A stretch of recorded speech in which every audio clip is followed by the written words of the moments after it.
What inspired me to start the self-love model? I would say, so I went through my own self-love journey and learned a lot through it.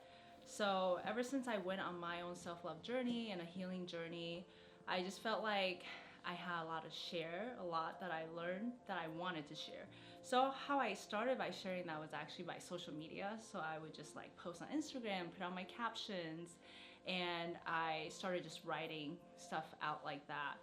And then eventually I came up with the concept of self-love model when I first wanted to start modeling because I felt like I needed to like embody this role. But with a podcast, honestly, that was something that just like really came out of nowhere. I think just one day I just decided, yeah, I want to start a podcast. And I'm kind of the type of person where once I decide I want to do something, I kind of just jump into it. I try not overthink it and I just do it and figure it out along the way. And that's how the self-love model was born. I'm a disaster. Hi, it's so good to see you. You look so beautiful. Look at you. You're stunning. Thank Where did you you. get those pants? Or is it's all one piece? No.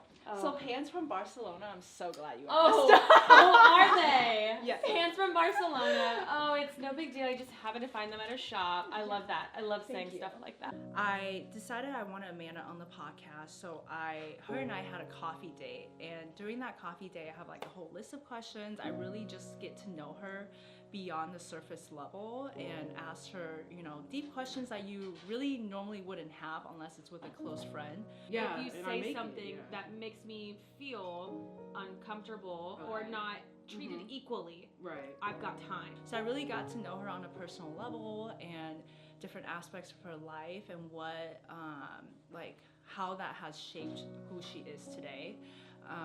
And then once after the coffee shop, then I kind of go home and that's when I use that to really help me get inspired for the photo shoot. And one question I always ask all my self-love models, that's what I call them, is I always ask what their dream photo shoot would be, because like for them to invest their time and energy with me to be on the podcast, like yeah, some people like want to be on a podcast, right? So it's like it's like a bonus for them.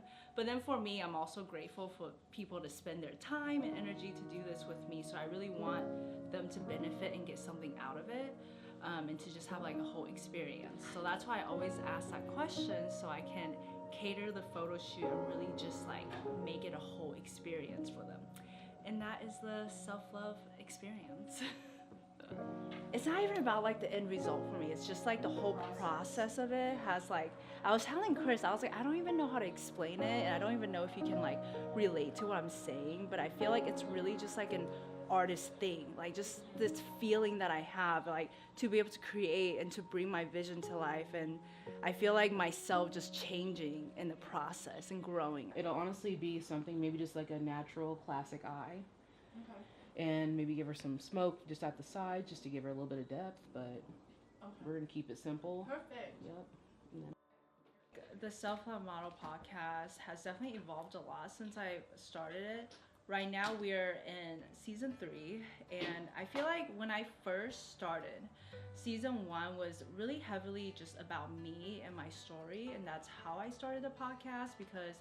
And I started this way because I really wanted my listeners to really get to know me on a deep level. And by me sharing my own story and being really open and vulnerable, I feel like that really opens the space, and it just creates a space for other people to be vulnerable as well. And I just felt like people knew what I was about, and that like I have been through things and I have learned from them, and that's why I am so passionate about this topic and why I really want to share these messages.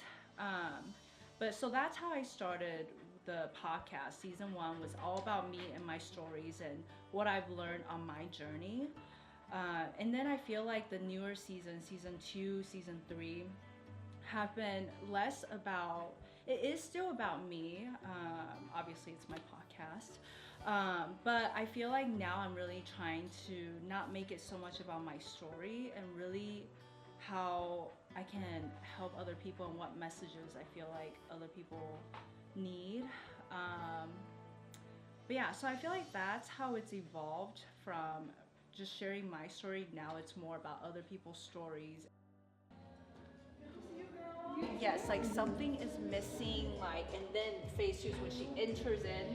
So then in phase 2 is like her journey of really going through it, because when you're healing, you're going through it, and then this is where I want more emotion. I want her to really just like feel what it's like going through that journey, right? But yeah, and because I'm trying to imagine, like, envision what the video would be like for Joseph for the blossoming. We'll probably want the fan.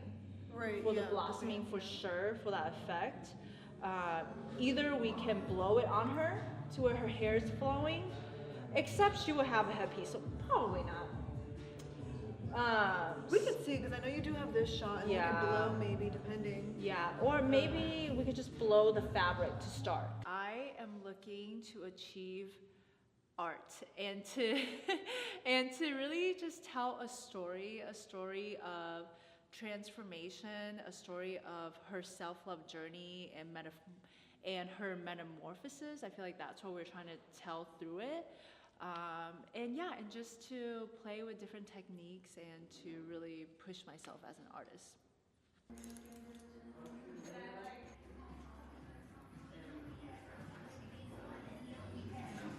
I get what you were saying. The phase 1, not too much, more simplistic, and then Yes. building up. Yes. Yeah. We don't want to do all of it at once, Yeah, right? yeah. Perfect. No, I this get looks so great. excited. Yeah, no, I love the excitement. Okay, can I actually get you to be my test subject? Yeah. Okay. Ooh, and this is your set that you made? I feel really great about this. Honestly, all green. I made sure there was enough texture and dirt, just because I feel like phase 1, it's like, you know, her growing or starting to feel like she's going somewhere or trying to find what. So I feel like the greens, a lot of velvet, the textures, the silkness, and yeah, I feel like even like the plastic just adds to it, just adds character. So yeah, I'm excited to see what Sydney does. Just trying to like figure out the mood and the vibe that I'm going for with like the first scene. I think I'm just trying to like get in that headspace right now. I just need to think. Just living your life. Yeah, so kind of just channel that energy. Like think about you in that time of your life. It's pretty.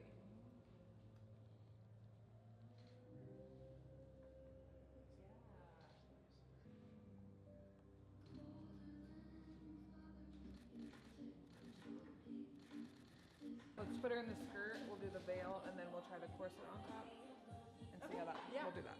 Okay. So right now we are just getting the base done, which we're not gonna do a lot of jewelry. We just put a couple necklaces on, and then we're gonna add these flowers to the back since this is phase 2 and she's starting to be aware of the change. It's so unique. So I love just doing something that looks very unlike something I would usually wear. I love the flowers behind and the veil concept. So it feels really cool. We can have her, maybe come forward a little bit. You have such a good eye. I try. I'm so glad you're here. I knew you were gonna ask me this, and I was thinking about it, and I was like, oh my gosh, what do I say? What do I say? Because it feels like such a big question, and I feel like I should have the right answer, but then I had to like check myself, and like there's really is no right answer. I feel like it's different for everyone. But I feel like self-love for me, I had to look at my own journey and find that answer. And that answer for me has been self-discovery and like really figuring out who you are as a person. That has made the biggest difference for me. And I feel like it makes sense too because self-love, you know, it's in the word self. Like you have to figure out who you are and really go on this journey of figuring yourself out. I think once you know who you are, what your core values are, then you can really start to show up in life as who you want to be and start doing things that light you up, things that make you happy, and find people who align with your core values, and then start to really create a life that feels fulfilling and meaningful to you. Yeah, I think that's what self-love means to me, is first just figuring out who you are, and then once you figure that out, doing things that you love, and really just making joy your compass in life and doing things that make you happy.